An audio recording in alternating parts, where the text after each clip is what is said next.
titled, "Is It Time to Hold Possible Co-Conspirator Ginni Thomas Accountable?" And, you know, now that the Supreme Court, or at least the 6 Republicans on the Supreme Court, have forced a pause in Donald Trump's federal trial for trying to overthrow our republic and install himself as dictator for life, Jack Smith and his team may have a little time on their hands. I mean, you know, everything's been shut down, basically. Trump is claiming presidential immunity in every single one of the cases that he's been charged with one exception, I believe, the Alvin Bragg one. And that's, you know, and the Supreme Court has said, okay, anything that has to do with immunity, you have to stop. So maybe they should be looking at the 6 unindicted co-conspirators that Jack Smith identified. The media has largely figured out the identities of the first 5. They're Rudy Giuliani, John Eastman, Sidney Powell, Jeffrey Clark, and Kenneth Chesbrough. But who is number 6? Nobody's really sure.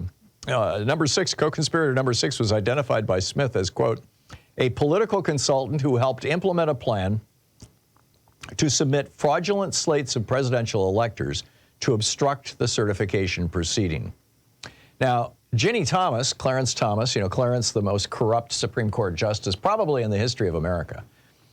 Ginni Thomas owns her own political consulting firm. So, you know, she is a political consultant, just like Jack Smith identified. And she was an open advocate of the fraudulent elector scheme. I mean, it's this this is what Jack Smith says about her. He says, co-conspirator number 6 attempted to confirm phone numbers for 6 United States senators whom the defendant Trump had directed co-conspirator 1, Giuliani, to call and attempt to enlist and further delaying the certification.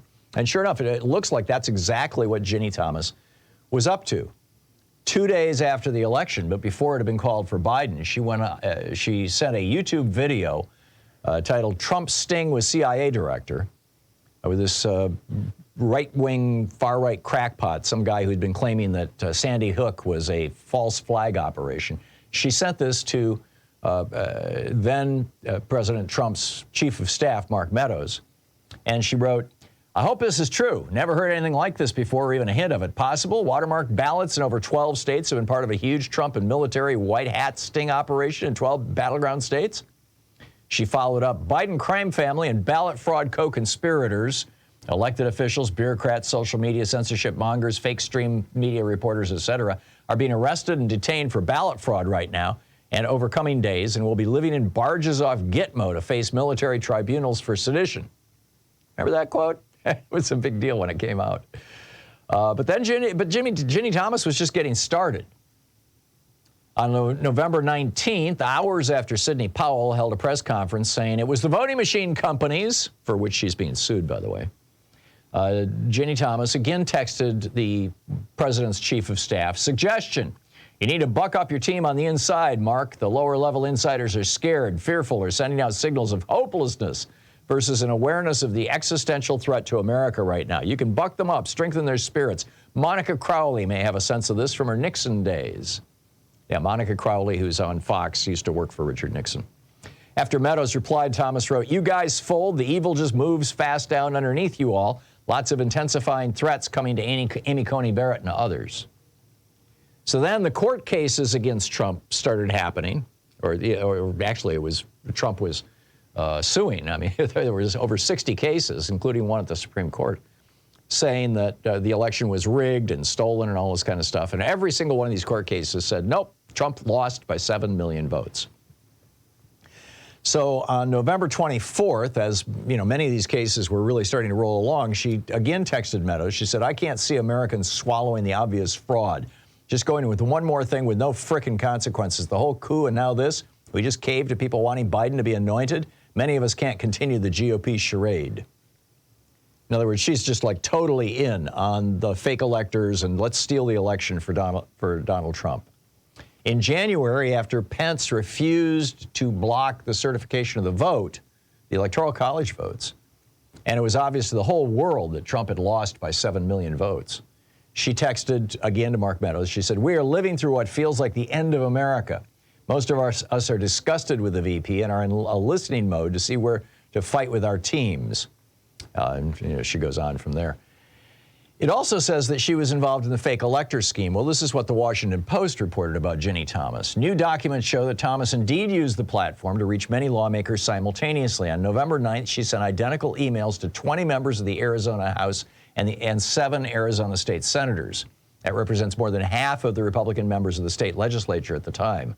The message, just days after the media organizations called the race for Biden in Arizona and nationwide, urged lawmakers to stand strong in the face of political and media pressure and claimed that the responsibility to choose electors was yours and yours alone. They had, quote, the power to fight back against fraud and ensure that a clean slate of electors is chosen, the emails said. That was just the opening. She spent weeks aggressively pushing the message that the election was stolen from Trump. On December 13th, she blasted out an email to 22 members of the U.S. House and 1 senator. It referenced a video that, another conspiracy nut video.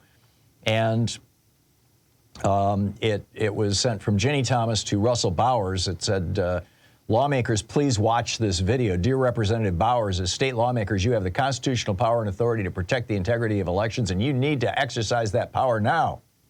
And, goes on through a rant, please watch this video, et cetera, et cetera.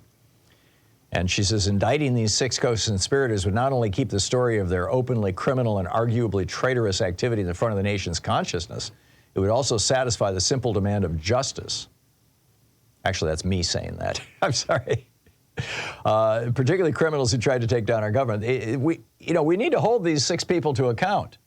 And Jack Smith's got a little time on his hands. And even if Ginni Smith is not co-conspirator number 6, which is entirely possible, there are people suggesting that it might be somebody else. She's been in the thick of this. She's been in the middle of this. And I think that going after the wife of a Supreme Court justice who was involved in the effort to overthrow the government of the United States is entirely appropriate and would remind Americans about how corrupt the Supreme Court is and how corrupt Donald Trump was.